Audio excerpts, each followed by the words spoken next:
रामायण पुण्य कथा सिया राम की।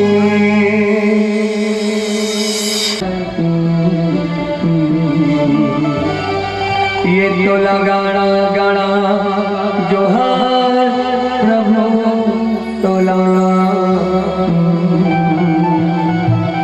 झारा झारा जोहार।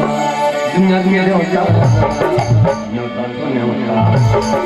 सोला से काटे ये हमारा होता।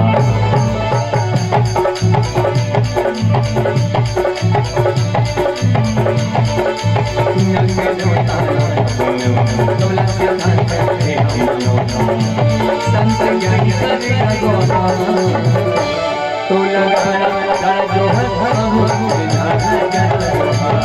तो लगाना गाना जो हर प्रभु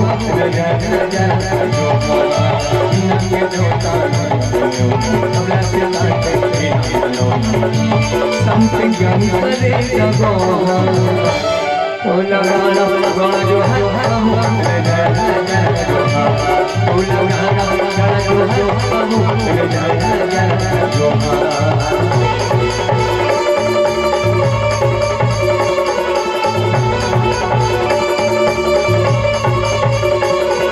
गाना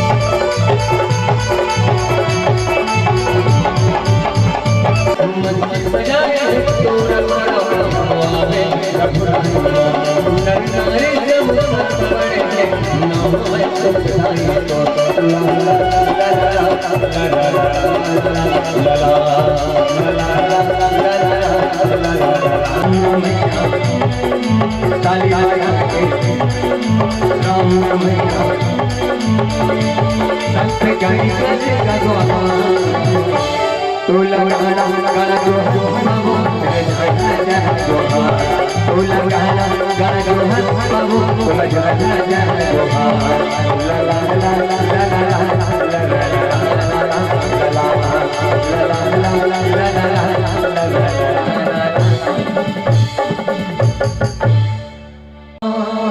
जिंदगी माए तबे जिंदगी माए तबे जिंदगी ले जाए काबल बिना जिंदगी के बेकार जिंदगी माए तबे जिंदगी ले जाए काबल धोखा कहूँ मेरे सीता जिंदगी माए काबल जिंदगी माए तबे जिंदगी ले जाए काबल बिना जिंदगी के बेकार बिन तोरे कैसे करूँ मैं प्यार बताना हो बिन तोरे कैसे करूँ मैं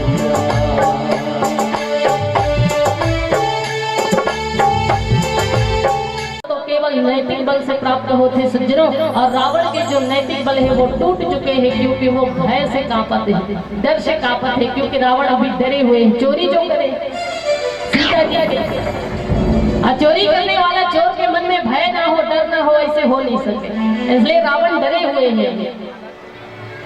जो चाहे तो साधु महात्मा मन बचा सकते इस पर कोनो माता जानकी के रक्षा के लिए सामने नहीं है। इस पर ऐसी परिस्थिति में एक पक्षी, हालांकि वो कोनो देवी देवता नो है, कोनो संत महात्मा नो है, पर मोला लगते वो दुनिया के सबसे महान पक्षी है जो माता सीता के लज्जा रक्षा के लिए रावण जैसे दुष्ट के विरोध करे वर सामने आ गए। ऐसे कोनो कहिस भी कि कैसे सन्मुख हुआ जटायु जबकि शत्रु सबल था, कैसे सन्मुख हुआ जटायु जबकि शत्रु सबल था, क्योंकि आत्मबल गिद्धराज के जीवन में भी प्रबल था, क्योंकि आत्मबल गिद्धराज के जीवन में भी प्रबल था। और वो पक्षी कौन है? गिद्धराज सुनियारत बानी रघुकुल तिलक नारी पहचान। वो पक्षी है भगवान जटायु जी महाराज। जटायु जी सामने सीता जी का बचाए खातिर रावण के विरोध करते हुए, और जटायु जी रावण से वही शैली में बात करी जो एक दुष्ट, जो एक चोर के साथ में बात करना चाहिए।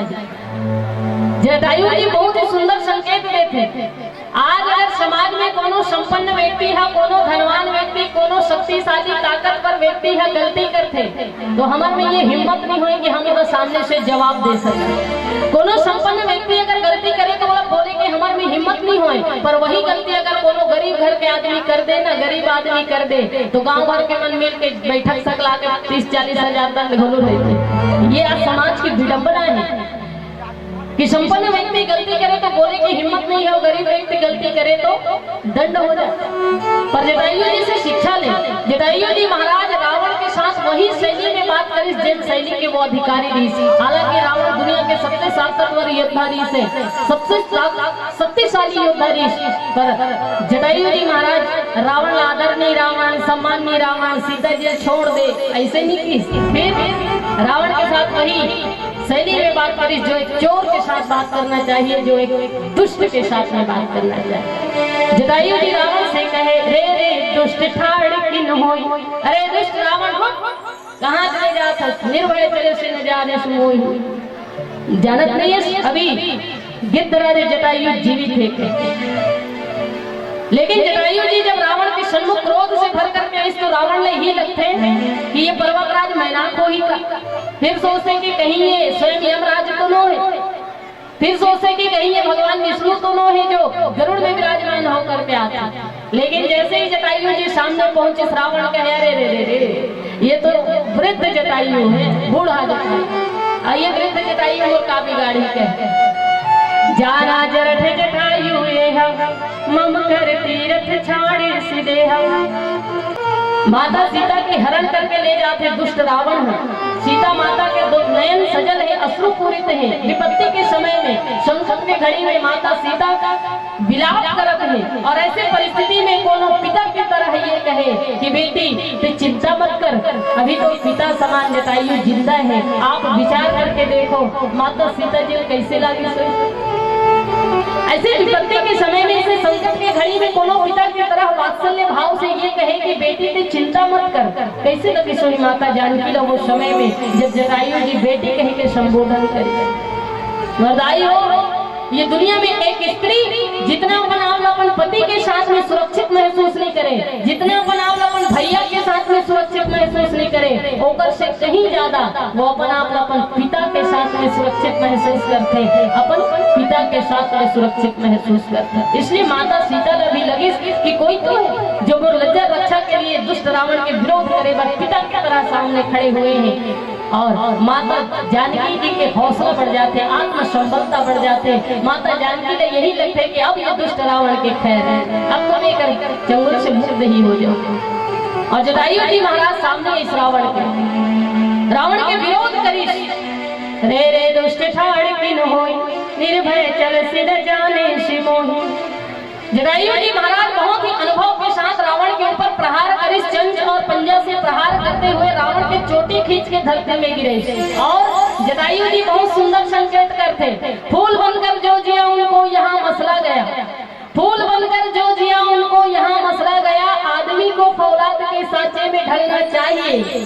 फूल बनकर जो जिया उनको यहाँ मसला गया, आदमी को फौलाद के सांचे में ढलना चाहिए। अगर छीनता हो हक तुम्हारा कोई उस वक्त तो आंख से आंसू नहीं शोला निकलना चाहिए, आंख से आंसू नहीं शोला निकलना चाहिए। क्योंकि वेदांत हमारा स्वाभिमान, शिष्टता हमारी सीता है, हर रोज हमारा रामायण, हर श्वास हमारी गीता है। जब तक होती है शांति हृदय में हम होते हैं केवल भारत, और प्रलय युद्ध छिड़ जाए तो हम ही होते महाभारत, प्रलय युद्ध छिड़ जाए तो हम ही होते महाभारत। ये स्वाभिमानता जटायु जी के जीवन में भरे हुए हैं। और वही जोश और फुर्ती के साथ जटायु जी जब रावण के ऊपर चंच और पंजा से प्रहार करके चोटी खींच के धरती में गिरे, तो रावण एक घड़ी के लिए मूर्छित अवस्था में धरती में पड़े हुए हैं सज्जनों। और आगे जटायु जी रावण के साथ का कर ही चर्चा करबो, होकर पहले बहुत सुंदर भजन बोल श्याम।